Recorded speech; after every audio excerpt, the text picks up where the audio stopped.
see. Michael, I see you up there waiting in the wings. I think you're good to go. Are you able to unmute yourself, or do you need me to? Let me see.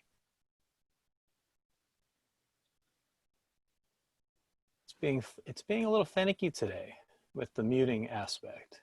Bear with me 1 second. Ah, yes, I have to ask you to unmute yourself. Very interesting. There you are. Okay, rolling right along here to save on time since it's right at the top of the hour. Hello, everybody. My name is Robert DiPaolo. Brand new member to the HSA, so happy to be here and happy to help out in any way I can to help make things happen in this crazy time. Before we jump in and before I hand things over to Michael, just a couple quick housekeeping items. As you've already heard, please, do remain muted and keep your video off throughout the presentation. It's not that we don't want to hear from you and see you. It's simply because we're trying to avoid distractions and keep the bandwidth to a minimum so that we don't have any technical issues. That said, please hold your questions to the end of the presentation. And at that time, simply send them along to me. You can direct them to me via my name or to the host, and I will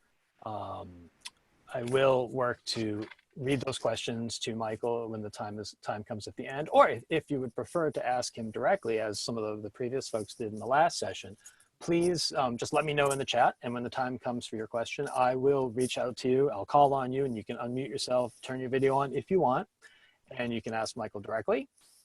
If not, feel free to just type your question into the chat to me, and I will read it on your behalf. Okay, so without further ado, so our next presentation now is with Michael Rehling, presenting on a very fantastic topic, at least in my mind, of what he calls failed haiku and senryu. I love that notion of failed haiku. It's wonderful.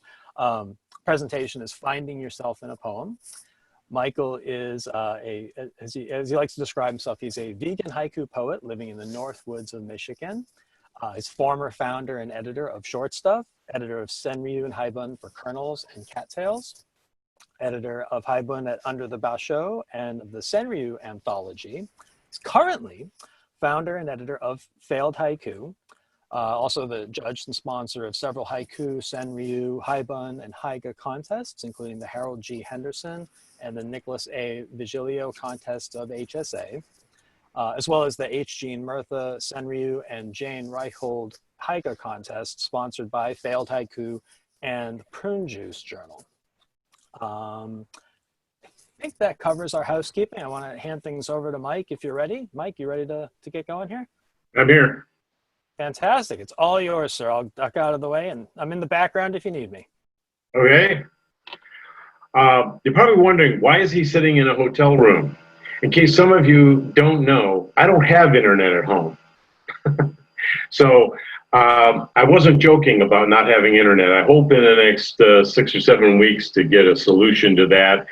But I decided to go to Marquette, Michigan, where they have, believe it or not, in the Upper Peninsula, where they actually have better internet connections. So that's where I'm hiding. I live in the North Woods of Michigan. If you think Henry David Thoreau, you pretty much got my lifestyle. Many, many years ago, when I took over a company, I was brought in to try and work for a company that was having difficulty. And so I brought in a human resources psychologist to test the management team and sit down with all of us, find out where the strengths and weaknesses were. And they gave me a Myers-Briggs test. I don't know how I'd avoided that all those years. And I came out as an extroverted introvert. And I then realized for the very first time why I majored in theater when I went to school. Bingo. So if you want to find more about me personally, I'm going to spend a lot of time on me today, go to mikerehling.com. And you'll find a couple of hundred haibun, a couple of hundred senryu and haiku, and I don't know, about 150 or so haiga, so you can get lost in my pea brain and figure out more about who I am. I am the editor currently of Failed Haiku. Soon I will be passing half the baton to Brian Rickard, who's going to join me as the co-editor. And I'm really happy that he said yes. And I came up with two things. One is people should understand why I call it failed haiku. Occasionally people don't get it. It's a joke. It's a silly, stupid joke that I made 13 years ago at an HNA meeting. I had listened to Alan Pizzarelli. There were some people outside the hall talking amongst themselves. I was standing in a corner looking at stuff, and they asked me, "What do you think a senru is, Mike?" And I said, "It's a failed haiku is all." There's a second reason why I did it. When you Google for senru, you get a very small number of hits. If you Google for haiku, you get a ton of them. And so I wanted haiku in the name.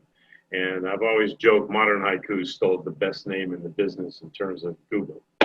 But failed haiku, we hit about 4,500 to 6,000 downloads every single month. The 6,000 is usually when there is a contest, because that generates more interest off the top. And I did it, there was another journal out there, Prune Juice Journal, that at the time was edited by Terry French. And I actually came up with a whole bunch of ideas to try and entice her to stay as the editor, because she said she was getting tired of it and overwhelmed with the work. And so she and Ray came over to my house and said, well, so I asked her the question, what are you going to do with Prune Juice? And she said, I've already chosen another editor. But you'll like him, don't worry. And it was Steve Hodge. He's a Michigan boy who's a friend of mine. So I was pleased. But I had all these crazy ideas in my head. And so as I told Steve, I said, I don't want to compete. I just want to go do something crazy. I want to put 8,000 to 10,000 senru in one place. And we succeeded in doing that a couple of years ago. There's the issues run anywhere from 150 to almost 200 pages. So we've got that receptacle, and that's a great place to go and look.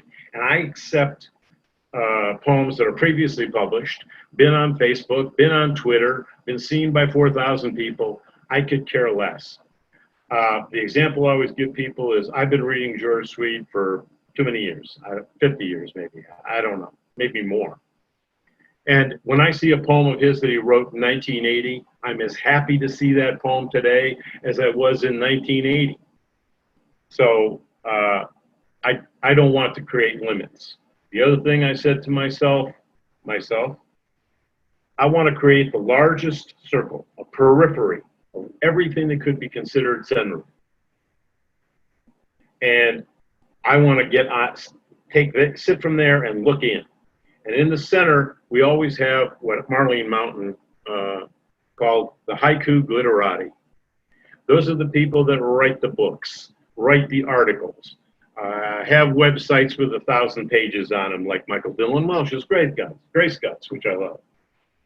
All of those people sit in the middle, and without them, the wheel doesn't turn. But out here, there's all kinds of things happening that change things. So I wanted the broadest definition. That's why I don't give one. Although I'm going to break my rule and give you one today. I won't totally disappoint you. But I think that haiku and senru they're an addiction for me. I'm going to pull up my screen here and share it with you.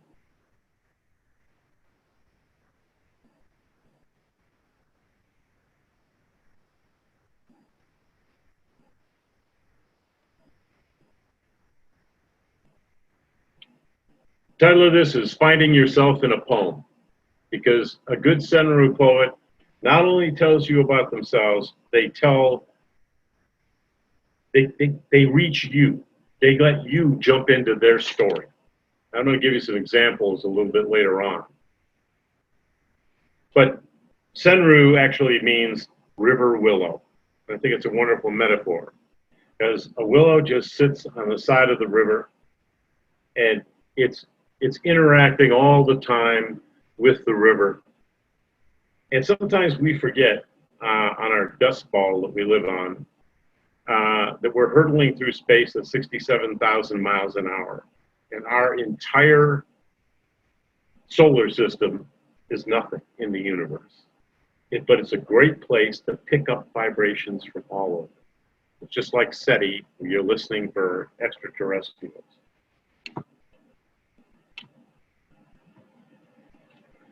It's a journal of your life. That's what happens if you're a writer and you're sitting down and you're writing Senru. Senru is about people, humans. That's what the focus is, on our lives, our emotions, our thoughts. And when Senru, who was a poet, had a student who created the willow barrel, and he would post a poem, circulate a poem among Senru poets, and they would write a poem riffing on it. I like the term riffing. It's like in jazz and blues. Miles Davis, they said, used to stand up in front when he began a recording session. He'd say, "This is the melody, this is the song," and he'd start flowing. Everybody else had to find their own way. And that's exactly what happens. And Bill Higginson used to teach people that if you don't understand Renku, you'll never understand haiku or senru. And that's the truth. It's all about riffing on things. And so you create your own wheelbarrow. I have a highlighter. I do everything online. I'm an online person. You don't see me very often in print. In fact, probably so seldom you hardly would look for me there. If you want to find me and find my poetry, you go online. I made that decision 25 years ago. And I highlight poems that I like as I write. I never throw a poem away because the poem is you. It's a part of what you're doing that day, what you're feeling that day. And the last thing you want to do is start throwing pieces of yourself away. Pretty soon you've lost yourself. And the other thing is, don't play by anyone else's rules. The person who taught me that, there's several. I'm going to give you some examples today, but Marlene Mountain. She was dogged. She passed away here a couple of years ago, sadly, but she was a person who stuck by her guns no matter what anybody else said. And it wasn't stubbornness, strangely enough. Quite often, she was right. So it's a journal. It's something you do. And when I tell people, it's like Aunt Bessie comes over to visit. You go over the old pictures of the family, and she brings the sponge cake with strawberries on it that you always loved as a kid. And you have a whole day that you spend with Aunt Bessie, and it's a great day. And you open your journal, and you write in it, "Wonderful visit from Aunt Bessie today. We looked at all the old photos." And you close the book. That's what you have to think of with haiku and senru, is that all we're doing is giving a flash. Now, when you open your journal 10 years later and you say, "Oh, I remember the visit from Aunt Bessie," same thing. Now, the problem is that all of you don't have an Aunt Bessie. So in senru, you're connecting, you're giving your image, your moment with, but you're letting space for the other person to join you. This is a haiku, by the way, in case anybody thought I was totally going off course. "Sadly, I see the light fade on my palm, a firefly."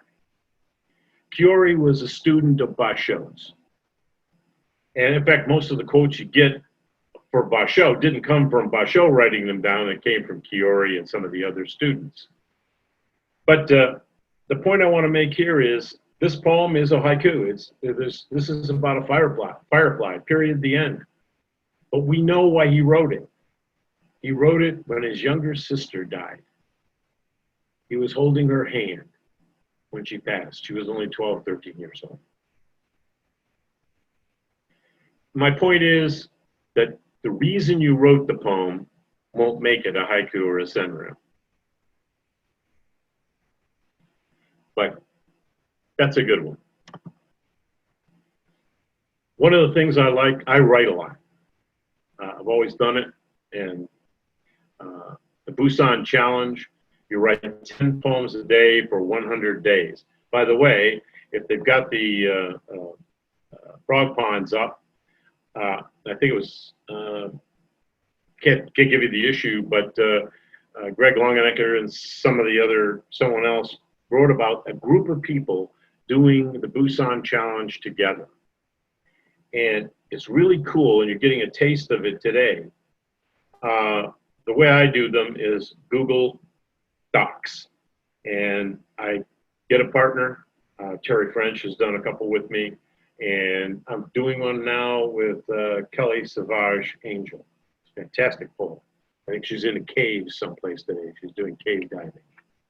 But you write 10 poems a day for 100 days, and people get daunted. They say, oh, 10 poems? How am I going to write 10 poems? You're not writing Henderson Award winners. I would say out of all the poems that I write, and I've written thousands of them, obviously, you sort of guessed, maybe 1 or 2% actually make it out into the real world. But I keep them all because they're all a part of me. And some of them are experiments where I'll riff on a topic or an image 5, 10 times in a row. And here's the funny thing, though. It's called the Buson Challenge. Buson himself, he challenged his students to do this. He himself never completed one. He began one and got sick, and he began the last one, and he took another stab at it and unfortunately passed away. So although we call it the Buson Challenge, he never actually did it. But I love that concept. And it is not daunting. As Greg said in his article in Frog Pond, it's you have to focus on the fact that you're not trying to write award winners. You're trying to get things down, capture images, capture moments in your life. So I think if you're going to be a writer, you have to actually write. You can't say you're a poet and not write poems. So try it and do it with someone else. And if you do it on Google, you put them up and you can look at each other's work and comment, do it with somebody you trust. I always warn people, you're going to see some really horrible poems. So don't get frightened by how my mind works. But the Buson Challenge is something I would suggest everybody do, and it's particularly useful in Senryu because you're dealing with, you don't have to go find it. It's right in front of you. It's your life. It's the things that are flowing right past you every day that you can comment on. This is a quote from, it probably came from Curie, by Basho. And you should just understand that people always think it's easy to write haiku. That once you get published or once you're something, whoops, I screwed up here. Can you go back? Pardon me.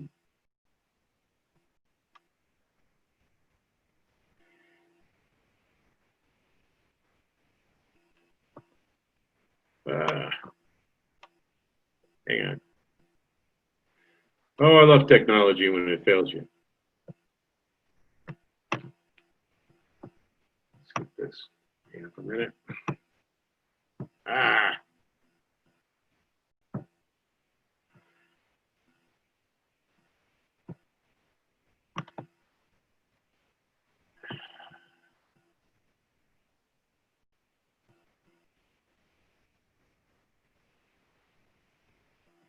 There you go. Sorry about that, folks. People in general want to be safe when writing a poem. Experts, however, venture into dangerous territory. Therefore, experts always produce many bungled poems. So you talk to any of your favorite haiku or senryu poets, and they will tell you that they have no matter how many times they've been published, there's a multiple of that, a high multiple that are sitting someplace on a hard drive or in a drawer someplace filled with paper. So don't worry about failing. It happens all the time. And Basho, during his life, and certainly afterwards, although he's the most famous haiku poet in the world, has tons of critics to this day, in Japan, in the United States, everywhere. Always listen to your critics. Always. They're the people who are going to teach you the most. So I love it when people dump on me or say, that poem's terrible, or you shouldn't have published that poem, or why did you do this, or, you know, you should have changed that. Don't get frustrated with them. They are your teachers. There's a wonderful word called namaste. And best definition I have for it is that part of me which is in tune with the Godhead bows to that part of you that is in tune with the Godhead. I could bow to Charles Manson. It doesn't matter. There's a spark of the divine in everyone you meet. And even your critics, even the people who are severe, if they write an article and say Mike Rehling is terrible and his journal is crap, I'll frame it and put it on the wall, guaranteed. Never worry about it. But feel free to ignore them. You don't have to respond to everybody. Not everybody liked some of the things that other poets have done. Some people won't like what I publish. They'll say, oh, you shouldn't have done that, or you shouldn't have done that, or why did you do that? You know what? What I always tell them is, you don't like what I published? Move on to the next page. You'll find somebody else. I mean, there's 300 and some poems. Look them over. Figure it out. You'll find something you like. When I read Frog Pond, Modern Haiku, both of which I love Modern Haiku. I love Paul Miller. I think he's a great editor. But I will look at things and say, why the hell did he publish that? What's that in there for? Where is he coming from? It's just part of the territory. So don't worry about your critics. Use them to help make yourself better. My favorite quote is from Lou Welsh. He said, like everything else I have, somebody showed it to me, and I found it by myself. That's from a poem called Wobbly Rock. And I've got that etched on my wall. You can never convince somebody or show somebody how to write a senru. You can't give it at all. Michael Dillon Welsh has tried. He's got 1 million words on Bracecuts. And but you're not going to get people to understand it. The best way to learn senru, particularly, is to read senru. And don't be afraid to break the rules. And the worst rules are the ones you made yourself. You set yourself up, where there's the short, long, short with the, and don't do this and don't do that. There's no topic, I think, that's out of bounds. There's no structure that I think is out of bounds, particularly in senru, but even in haiku. I won't jump into the haiku world today, but particularly in the world we live in, there are so many things happening, so many things changing, so many things we're a part of, particularly today, that you can't tie yourself down. And the worst thing most people do is they actually make it themselves. They make their own rules and get themselves in trouble. This is a definition I like. I told you I wouldn't do it, but I'm doing it. Alan Pizzarelli, and this is from his book, Mind Zaps, and you need to buy that book if you love senru. It's totally crazy. It's totally off the wall. And like a lot of things, he is unafraid to do anything. He's attacked Haibin in a way you won't see anywhere else. He's attacked every topic and subject, false identities. He's got an imagination that's unbelievable. If you want something more traditional, the traditional version of Alan Pizzarelli, he also has a book, Frozen Socks, which I love. But his definition is excellent. Senru is a short poetic genre which focuses on people, men, women, husbands, wives, children, and relatives. It portrays the characteristics of human beings, psychology of the human mind, and when senru depict living things such as animals, insects, and plant life, or when they depict inanimate objects, they're portrayed with the emphasis on the human attributes. The senru can make use of poetic devices such as simile, personification, and metaphor. Oh, we've all wanted to use them in our haiku, haven't we? It can also employ puns, parody, and satire. Unlike haiku, senru are not reliant on a seasonal or nature reference, but they do occasionally use them.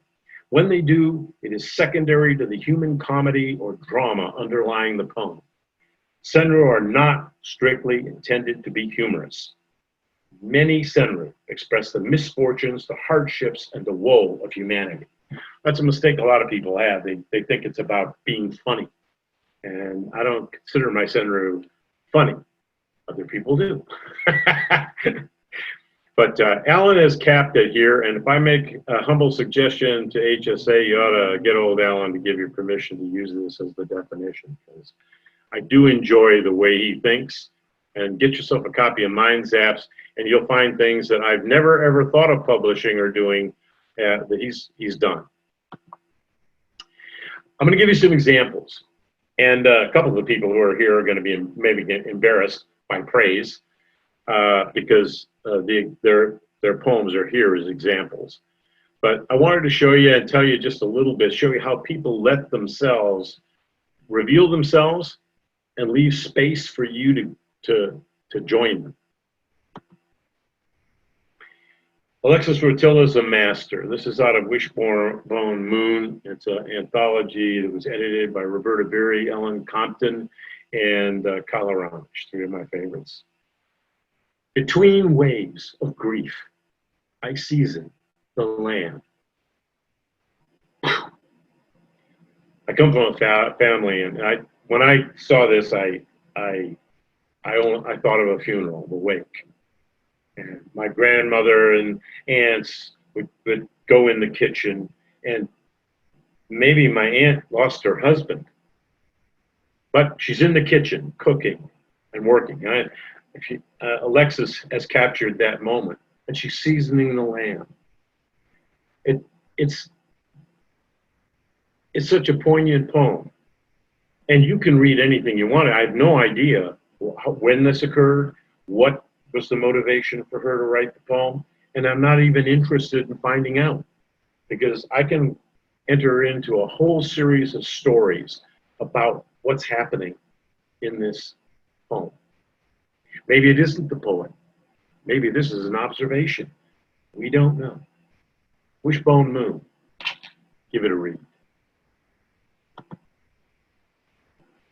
Roberta Beery. She knows she's a favorite of mine. This is from Deflections, but this one is from the Living Senru Anthology. Living Senru Anthology, I was the first editor there for about 6 to 8 months. We first put it together, Don Baird and Hansa Teki. Go there. There's hundreds of Senru poets there with their own work, and it's phenomenal. Almost everything there, in fact, I think 99.9% are previously published poems. So you have a good selection of very solid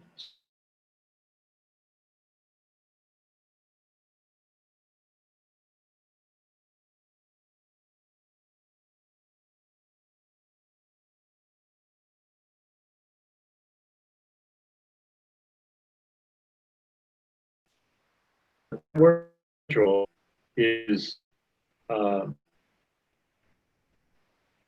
it's the connotations for are dramatic, and mauve is purple. Could it be a bruise? I don't know, but whatever, it seems to me that the way the poem is constructed, that whatever was occurring wasn't consensual. Now, it could be something else. She's invited me into a concept, to a moment in her life, giving me some hints. You can build on that any way you wish. And because I can do that, I read her poems all the time. I tend to look for them first. Sandra Burns.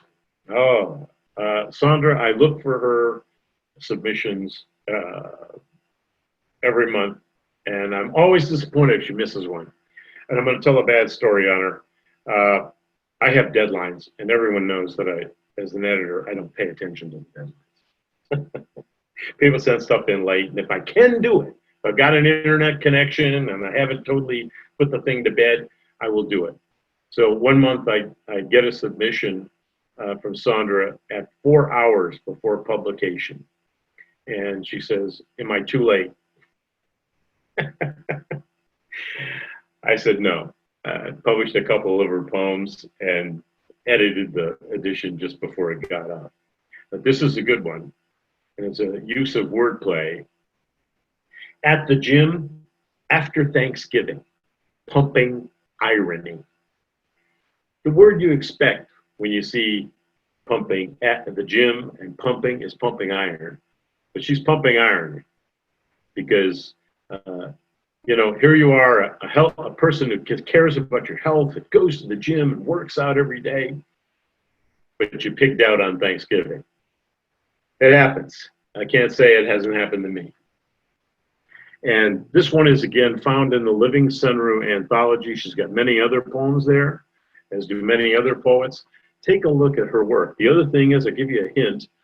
If you're on Twitter, check out Sandra Burns, and there's a couple thousand of them there.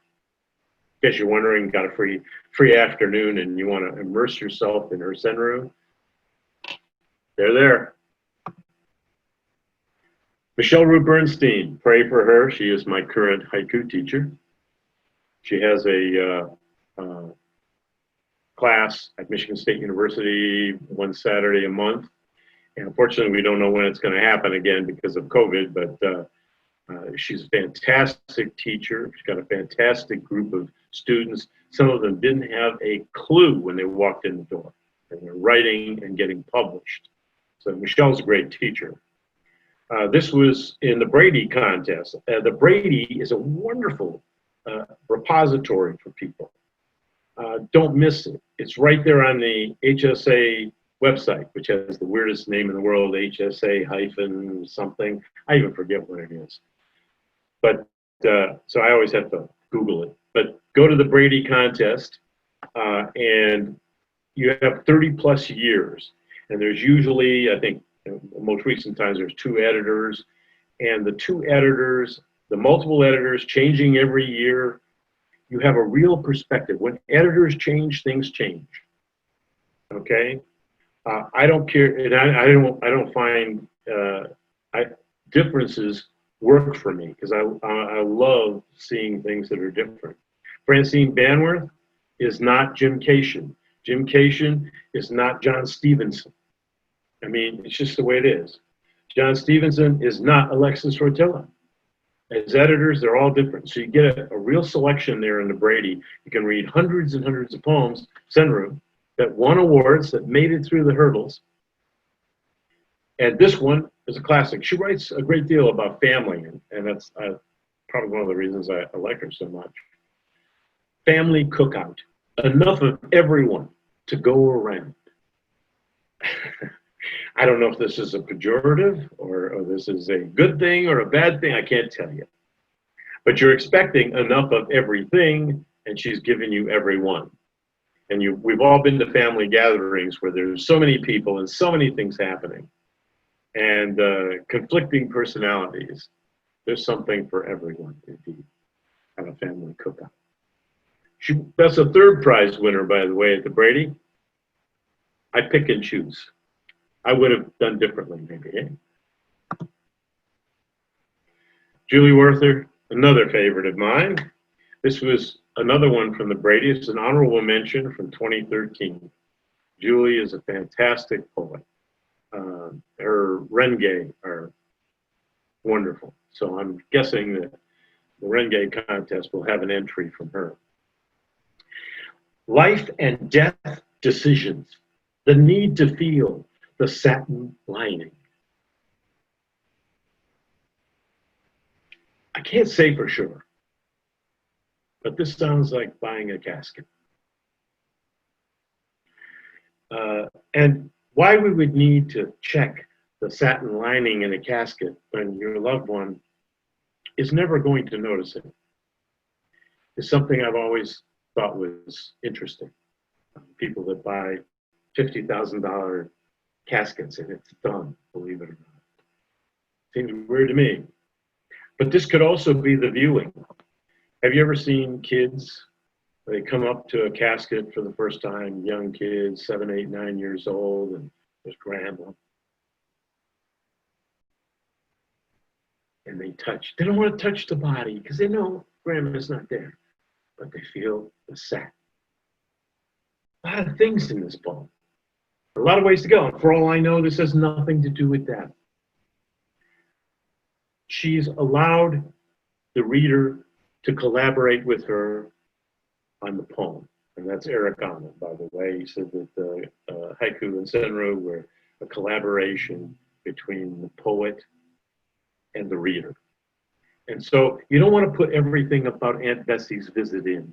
You just want to give something that will click for you to remember in your journal and for the reader to click into their own memories.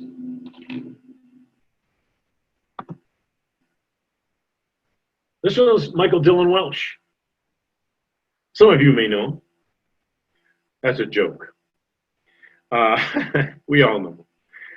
This was the first place winner in the Brady contest in 1995.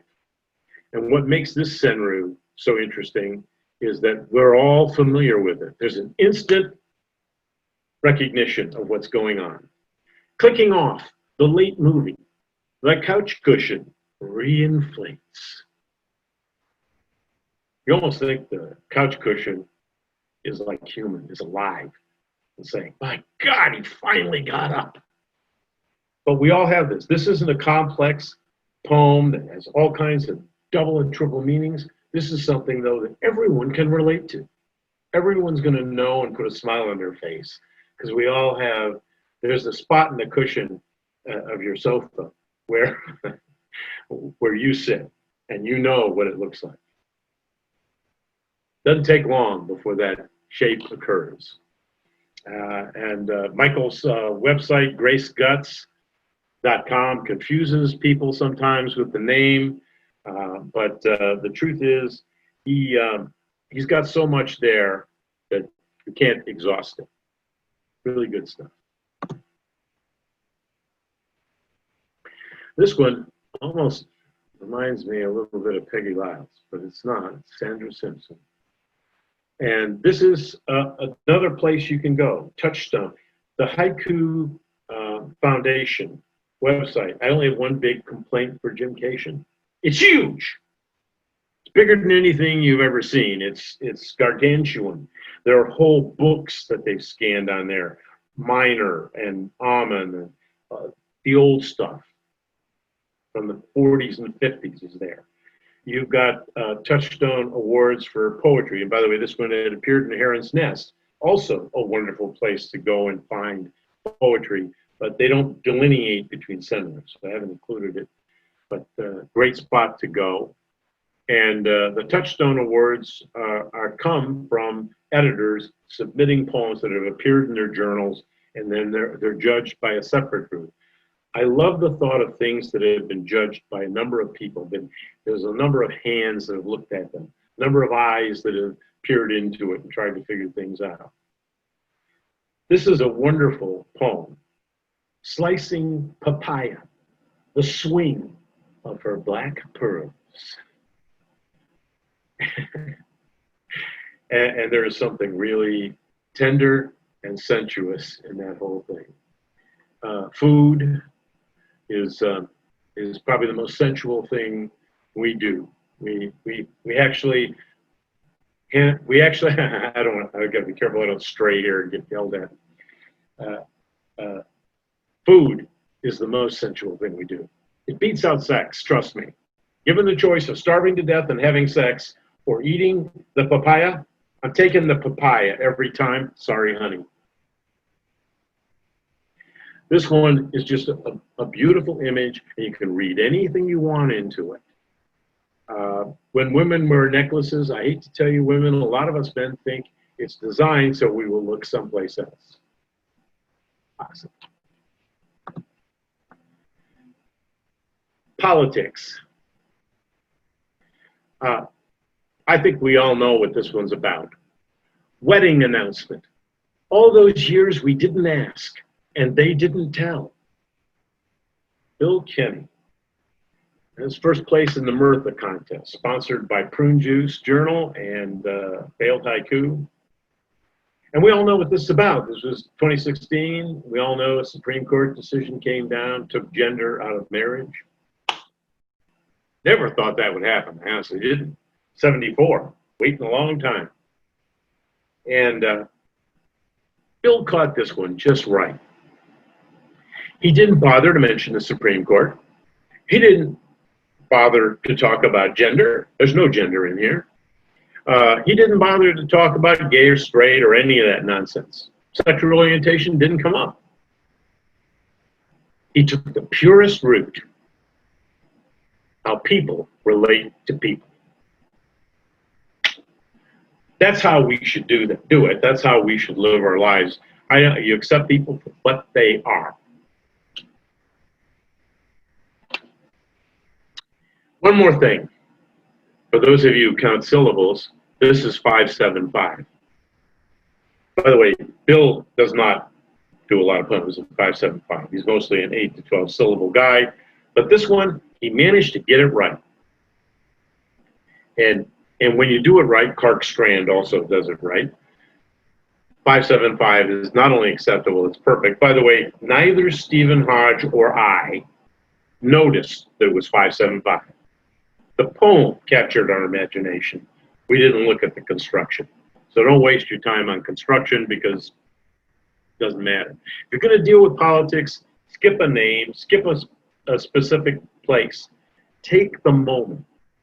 And remember that everybody across the world, Failed Haiku has readers in Africa, all over Eastern Europe, and I have 2 stealth ones in China. Don't tell anybody. I think I just did.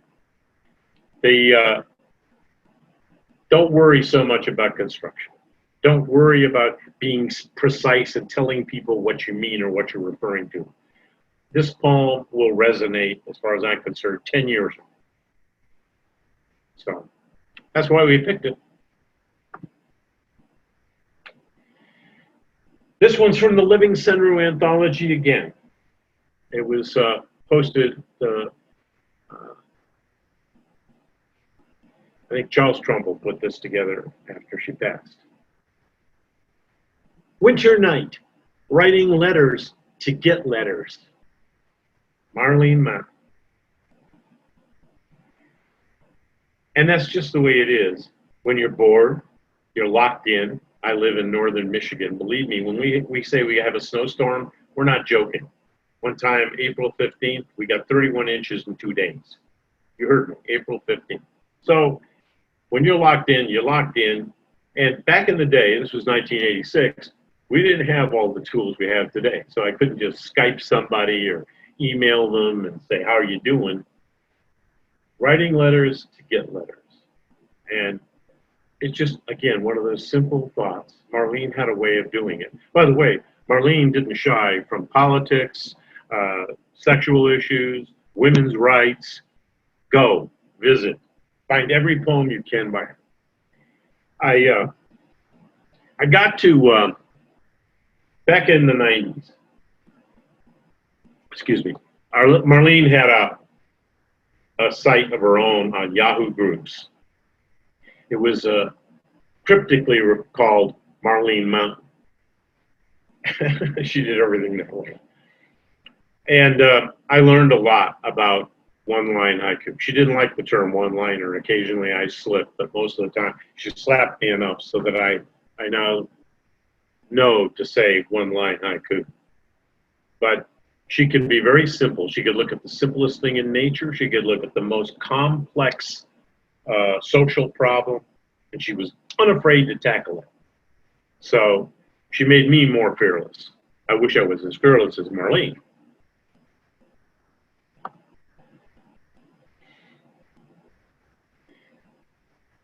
Mike Kelville, good man. This was an honorable mention from the 2018 Mirtha contest. Running as I say goodbye, her mascara. Oh, I'm a big softie. So, you know, I hate goodbyes. I hate being away from my wife. I'm going to be on for 48 hours, and that's the most I've been away from her in 6 months. So I see this. But my wife doesn't wear mascara. She wears any makeup. But Mike has captured something, and we can put ourselves into it and try and put any picture you want on it, any part of your personal life, because there's some event that concerned people, or you went away, you abandoned somebody, you have that feeling of abandonment, and they cried. This is that moment for you, and he captured it. Elizabeth Crockett. This was second prize winner in 2019, the Mirtha contest. Stripogram. Everyone's standards go lower. What can I say? A stripogram, by the way, is something somebody sends you usually. It's not a telegram. It's a naked person dancing in front of you. I've yet to receive one, but please don't send one. My wife will kill me. But it's true. When things happen at a party, when one person takes it to a lower level, to a more human level, everybody goes with it. One way or the other, there's a reaction. And we can talk about eyes here. Everyone's standards go lower. Male or female, whoever the stripper is anyone looking at their face? I don't know, probably for a brief second. But Elizabeth is an excellent poet. She's written a wonderful book called Happy Haiku about for children. And she does. It's just such a wonderful book. I give away copies of it all the time. Stripogram. Everyone's standards go lower. This is one of mine. Simplicity. I need so many words to explain it. And that appeared in Prune Juice Journal, one of my favorite journals. Brent Goodman is the current editor. Before that, Steve Hodge, and before that, my friend Terry French, who's someplace in her RV right now. But this sort of sums it up. We always talk about keeping things simple. Well, it's hard because simplicity is one of the hardest things to convey, even when you limit yourself to 17 syllables. I'm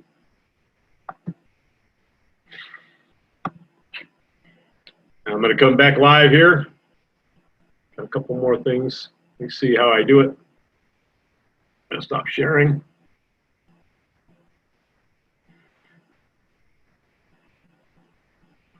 And get myself back. All right. At this point, because of the time, I'm going to open it up for questions if you're ready. Mike, you good for questions, you said? No, I don't have any questions. I'm opening up. Yeah, I think we're still seeing, I'm still seeing a white screen. I'm not sure if you've completely stopped sharing. I'm going to kill it if I can, right here. There you go. You got it. You got it. All right. So yeah, no, that's fantastic. I'm writing all kinds of notes. You've inspired me already, but I don't want to take up everyone else's time. So let me jump in here. I know we have at least one or two questions already, and folks, if you have any others, please submit them right now, or just let me know that you have a question, and I'll call on you when the time is right.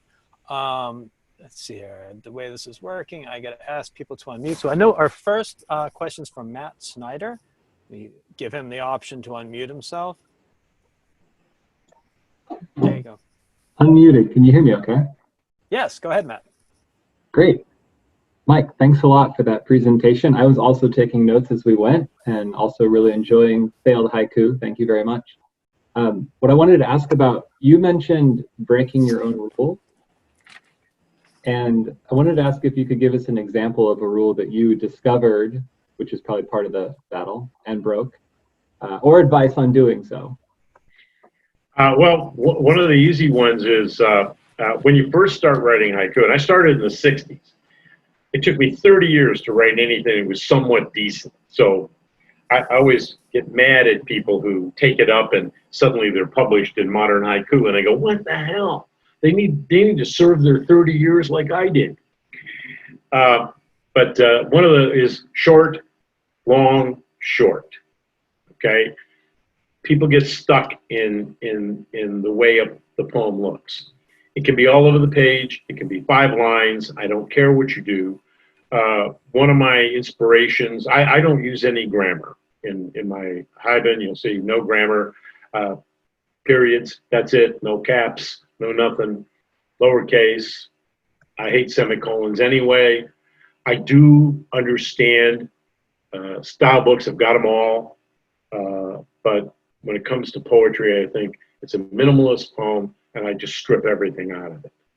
So I went from short, long, short, looking like a sentence, which is, by the way, Reginald Blythe and Makoto Ueda did the same thing back in the 40s, 50s to the 70s. That was the way haiku got written and translated quite often, so people saw it and copied it. But that's the biggest one, is appearances. That was the hardest thing for me to get through. And Marlene Mountain sure cured my problems with understanding one-line haiku and ignoring all the rules. By the way, she wrote 3-4 line haikus. She would do anything. So her format, she was groundbreaking, and that was I bumped into her in the 90s.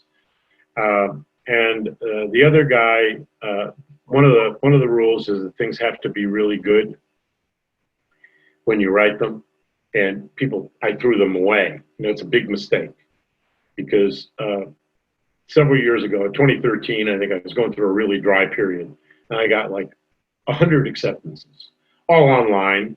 You know, that's where I exist. And people say, "Oh, you're really hot. You're really creative." No, I was reworking poems from 2008. So don't throw poems away, number one, and don't worry about construction. In fact, a lot of times I will write the poem, I get the poem out, and then figure out the construction later. I've sort of learned from Marlene that I write everything as a one-liner and then sort it out later and figure it out. But those are the hard things. But some people build their own rules, so don't make your own rules. I would tell you, Matt, just wing it a little bit and take some risks, because those are the people that really succeed and are memorable to other people when they read. It inspires them. Hope that answers it. Yeah, thank you. Okay. Okay, very good. Great question, Matt. That was asked something that I was thinking of myself, so that was wonderful. All right, we got time for at least one more. Let me see. We have got a few good comments coming in too, Mike. A lot of folks just thanking you. Saying it's a very honest, engaging, and entertaining presentation. Wanted to pass that along as well. Another question here is from, let's see, Rylan Lee. Let me just find you here so I can get you unmuted. Bear with me one moment. One moment. Found you. Should be able to unmute yourself now. There you go. Hi, can you guys hear me? Yes. Awesome. Michael, thanks so much for that really fascinating talk, and your talking through so many haiku. It really helped me to appreciate them better. One thing that struck me as you were talking is just how many friendships you seem to have developed with other haiku poets. And I'm somebody who's pretty new to writing haiku, so I'd love it if you could share any advice for how did you cultivate those relationships and just what that process was like for you to build that community. Thank you. I pay money. Mostly I pay money. If you send cash, they will like you. They will like your work on Facebook. I'm a creature of the internet. I have almost 5,000 friends on Facebook. 4,000 or something on Twitter. Almost all of them are poets, except for some business people. I was a banker for many years, so I've got a couple of billionaires following me. I would tell you that social media is a great spot to find people.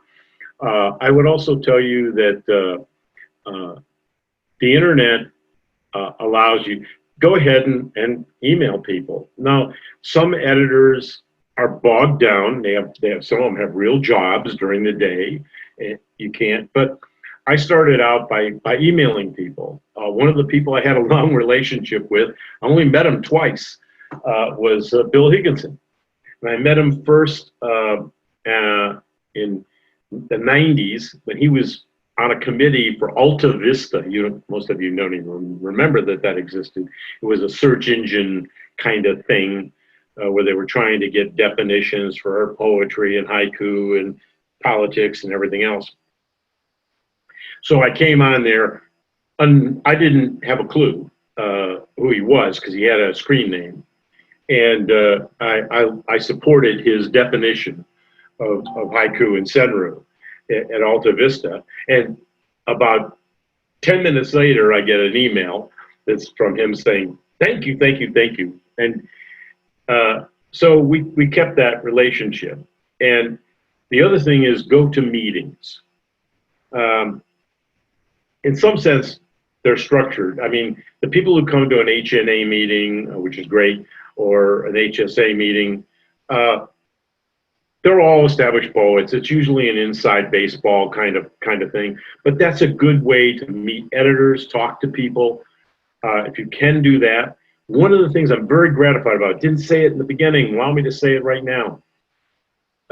COVID sucks and it's shit and it's lousy and it's terrible. But if it's gotten HSA into social media and Zoom meetings, you can reach people all over the world. One of the things we're doing at Failed Haiku is we have a site on YouTube, and I've got a bunch of videos there. And there's the Haiku Foundation is there. They have lots of poets reading their own work. And comment on it. Social media is a great way to meet people and talk. I may never meet you, Rylan, in person. I don't know. Come to the North Woods of Michigan, you're welcome. We welcome everyone around the fire. But that's what I tell you is that be outgoing. I am an introvert. I spend most of my day thinking. I would say 23.5 hours a day. On a normal day, I'm just thinking. I'm just hanging around thinking. Fortunately, I have a wife who's cerebral too, so we live in the woods. We have nothing to bother us. But that's what I would tell you. Social media is a great place. Don't be afraid of it. Twitter is full of a bunch of political horseshit, but don't be afraid of it. Go on and use TweetDeck and just freeze out the stuff that you don't like. Pick the poets that you like and begin to interact with them on social media. People will talk to you. I had great luck talking to editors. Marlene Mountain and I went on and on and on. I never met her. Bill Higginson, met him twice. Two great people when in the haiku world. And go to meetings. HNA meetings are good. I'm a little sad that I won't be able to go to the next one. It's in British Columbia. I used to live there, and I actually, my wife and I camped out on China Beach on Victoria Island. But that's what I would tell you. Just reach out to people. Poets are pretty friendly people, and the grumpy ones, well, you don't want to talk to them anyway. Hope that helped. Great. Thanks for the question, Ryland. And I think we're at time, actually. We're right at 1 o'clock. Mike, you have amazing timing with that. Fantastic. I had nothing to do with it. Brilliant. But thank you, Mike, for such a brilliant presentation. I learned a lot myself, and gave me a lot to chew on. And a lot of other comments coming through the chat for you. Just a lot of thanks and a lot of appreciation for your talk. So I just wanted to pass that along, as some of them are coming in just to me. Just wanted to make sure that you're aware of that. Yes. So, and thank you, sir. Very, very, very good talk. Without